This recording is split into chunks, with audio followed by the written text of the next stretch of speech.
नमस्कार, वेलकम, बहुत स्वागत है आपका। आज के अंक में हम जानेंगे और बात करेंगे ओवरहेड टैंक के विषय में।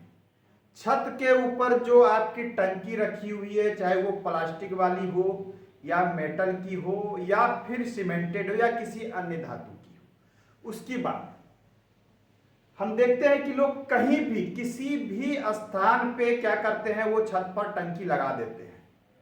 और जब उनके घर में वास्तु से संबंधित समस्या होती है तो वो वास्तु शास्त्री के पास जाते हैं और तरह तरह के प्रश्न करते हैं। उनके कंफ्यूजन्स भी बहुत रहते हैं। हम एक सज्जन के यहाँ गए तो हमने देखा कि उन्होंने जल की व्यवस्था छत के ऊपर यहाँ करके रखी है। यह जो कौन है आपका, ये ईशान है। यह क्या है? ईशान। चलिए मैंने इसमें लिख दिया, ये है ईशान को। उत्तर और पूरब।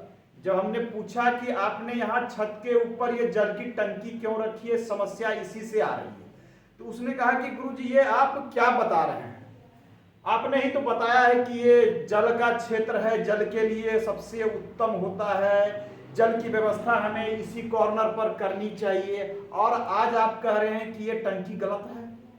तो इस प्रकार के चीजों से लोगों को रूबरू होना पड़ता है। तो देखिए, थोड़ी सी कंफ्यूजन लोगों को रह जाती है। यहाँ जो जल की व्यवस्था हम करते हैं या कोई भी वास्तुशास्त्री करते हैं, वो ईशान वाले क्षेत्र में, ईशान वाले जोन में, तो यहाँ अंडरग्राउंड वाटर की बात होती है।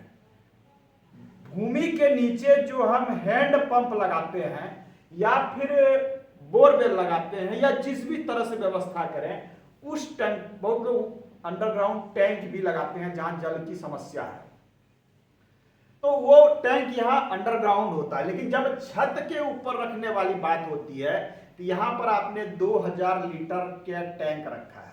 2000 लीटर का एक वेट बढ़ गया। कहाँ बढ़ गया? ईशान कोण में। वास्तु कहता है यह कोण हल्का होना चाहिए, छत के ऊपर यहाँ वेट नहीं होना चाहिए, निर्माण हल्का होना चाहिए, यह निर्माण ऊंचा नहीं होना चाहिए। छत के ऊपर आपने टैंक लगा दिया तो अपने आप में वो छत पर एक ऊंचा स्थान हो गया।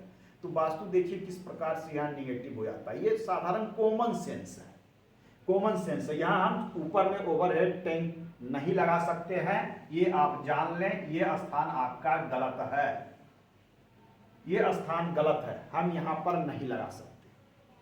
कुछ लोगों को देखा है कि उन्होंने मिडिल में लगा रखा है, घर के ब्रह्म स्थान में।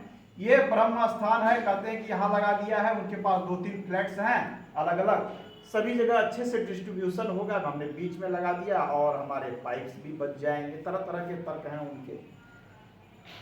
ब्रह्म स्थान है, टोटल एरिया का 1/9 भाग ये होता है ब्रह्म स्थान का क्षेत्र। आपको यहाँ पर भी जल की व्यवस्था छत के ऊपर नहीं और छत के नीचे कहीं भी नहीं करनी है। मैंने इस स्थान को काट दिया। अब देखिए, एक सज्जन ने यहाँ लगा रखा दक्षिण पश्चिम के कॉर्नर नैऋत्य कोण, दक्षिण पश्चिम का नैऋत्य कोण जिसे हम साउथ वेस्ट कहते हैं, उन्होंने टैंक यहां बनवा रखा है छत के ऊपर। प्रश्न करने पर कहते हैं कि गुरुजी वास्तुशास्त्रियों ने बताया है कि यह स्थान ऊंचा होना चाहिए, तो यहां हमने टैंक लगा दिया, यह स्थान ऊंचा हो गया। फिर वो बताते हैं कि यह स्थान भारी होना चाहिए, हमने यहाँ जल की व्यवस्था कर दी, ये 1000 लीटर की टैंक है, ये तो भारी भी हो गया। वास्तु तो यहाँ संतुलन करने का हमने प्रयास किया है, और आप कह रहे हैं कि गलत है, यहाँ हम जल की व्यवस्था नहीं कर सकते। ये स्थान भारी होना चाहिए, सही है, ऊंचा होना चाहिए, सही है, परंतु जल के टैंक को बनाकर इस स्थान को ऊंचा और भारी करने का प्रयास आपको नहीं करना है। ये वास्तु के अनुकूल नहीं है, बिल्कुल रॉन्ग है। ये स्थान भारी अवश्य होना चाहिए, लेकिन ठोस निर्माण से भारी होना चाहिए। ऐसा नहीं कि आपने यहाँ लिक्विड को रख दिया। जल क्या है? एक लिक्विड फॉर्म में है, तरल के रूप में है। और वास्तु कहता है, शास्त्र हमारा कहता है कि यह स्थान ठोस के फॉर्म में होना चाहिए, सॉलिड होना चाहिए। यहाँ पर मोटे दीवार का प्रयोग किया जाता था प्राचीन समय में। सबसे मोटी वाली दीवार दक्षिण पश्चिम के कॉर्नर या पूरी दक्षिण एरिया में लगाई जाती थी। तो ये बात तो क्लियर हो गई कि लिक्विड फॉर्म में हम यहाँ स्टोरेज नहीं कर सकते, छत के ऊपर भी नहीं कर सकते, छत के नीचे ग्राउंड पर या ग्राउंड के अंदर भी हम लिक्विड फॉर्म में स्टोरेज नहीं कर सकते। ये आप ध्यान में रख लें, ये वास्तु कर लो। तो ये स्थान आपका कट गया, यहाँ नहीं कर सकते हैं, ये बिल्कुल क्लियर है। अब देख लें, आपको याद रखने में अच्छा होगा कि ये देख लें, ये डायगोनली ये कट चुका है। इस कॉर्नर से इस कॉर्नर तक आप इस प्रकार से जल की व्यवस्था इस जोन में, एक तरह से जोन को लीजिए, नहीं कर सकते। नेक्स्ट बात आवे, दक्षिण दिशा में भी आप नहीं कर सकते हैं छत के ऊपर। अग्नि कोण में तो बिल्कुल नहीं कर सकते हैं, ये तो आप भी जानते हैं कि ये अग्नि का स्थान है। आग और जल, अग्नि और जल, फायर एंड वाटर, दोनों एक दूसरे के विपरीत प्रकृति के हैं। दोनों का कॉम्बिनेशन बिल्कुल नहीं है, इनकी प्रकृति ही अलग है। यदि यहाँ पर छत के ऊपर या छत के नीचे या अंडरग्राउंड आपने जल का स्टोरेज, 1-2 बाल्टी की मैं बात नहीं कर रहा हूँ, वो तो रिक्वायरमेंट होती है, लोग 1-2 बाल्टी रखते हैं, मैं उसकी बात नहीं कर, मैं बात कर रहा हूँ मास कैपेसिटी में 500 लीटर 1000 2000 के लोग टैंक बनाते हैं। यह टैंक आप यहाँ अग्निकोण में बिल्कुल नहीं रखें। तो देखें कितने स्थान आपके कट चुके हैं कि यहाँ व्यवस्था आपको नहीं करनी चाहिए। अब आ जाइए पूर्व की दिशा, यहाँ से भी आपको बचनी है, नहीं करनी है। उत्तर से भी, उत्तर मिडिल से भी बच जाइए।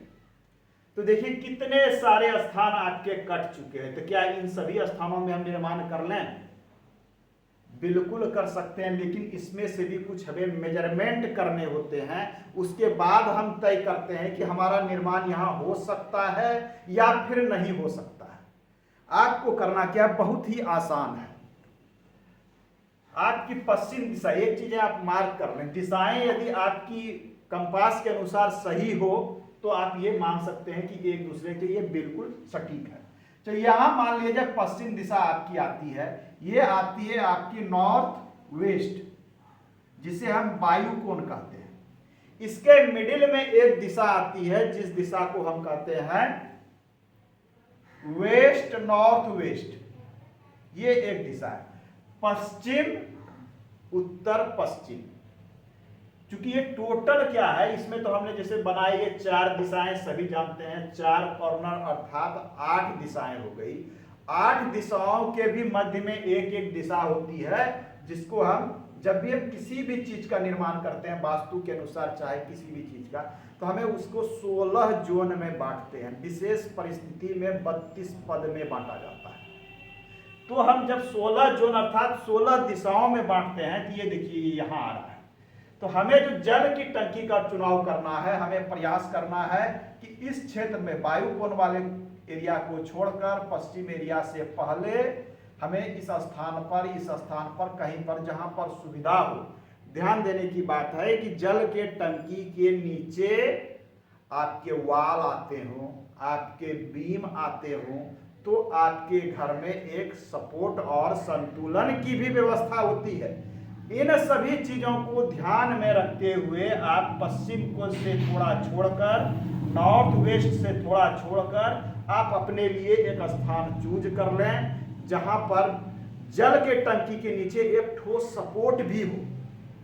यदि आप उसे एक बड़े साइज के हॉल के मीड में रख देते हैं तो उसका लोड वहां पड़ जाएगा। 5000 लीटर आपका पानी है, जल है वहां पर, तो ऐसी व्यवस्था ना करें। आप ध्यान दें कि उसके नीचे एक बीम हो या कुछ ऐसा व्यवस्था करें कि उसका लोड वाल के ऊपर, बीम के ऊपर पड़े। आप इस स्थान पर जल की व्यवस्था कर लें, ये सबसे अधिक उपयुक्त माना गया है। अब कुछ लोग कहेंगे हमारी तो बन चुकी है इस दिशा में अब क्या करें? तो देखिए वर्तमान समय में जो सबसे अधिक जल की व्यवस्था होती है वो काली, नीली, पीली तरह तरह की टंकियां हैं। मैक्सिमम लोग प्लास्टिक या पीवीसी वाले यूज कर रहे हैं, सस्ते भी होते हैं, टिकाऊ भी होते हैं।